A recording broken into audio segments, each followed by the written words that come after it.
వీటిని శుభ్రంగా కడిగి పైపొట్టు గీకి బీరకాయలను కోసుకున్నాం. దీనికి కావాల్సినవి పచ్చిమిరపకాయలు, ఉల్లిగడ్డలు, కొత్తిమీర, మెంతి, పుదీనా, కళ్యామాకును కోసి రెడీ పెట్టుకున్నాం.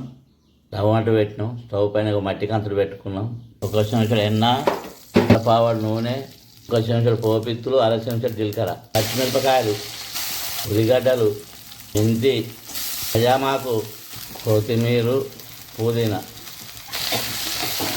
చెంచాడు అల్లం వెల్లిపాయ, చెంచాడు ఇంగు, చెంచాడు పసుపు, విశ్వాసం విధంగా కొలియాలి. బీరకాయలు వేసుకోవాలి, ఇలా కలపాలి. అర చెంచాడు కారపొడి వేసుకోవాలి, తగినంత ఉప్పు వేసుకోవాలి. మొత్తం ఒక కలగలపాలి. పెట్టి చిన్న మంట మీద ఉడికించుకోవాలి. కూర రెడీ అయింది, గుమగుమలాడుతుంది. వేడి వేడి అన్నంతో కానీ చపాతీతో కానీ తింటే చాలా రుచిగా ఉంటుంది. ఇప్పుడు స్టవ్ ఆఫ్ చేయాలి, దించుకోవాలి. కూర రెడీ అయింది.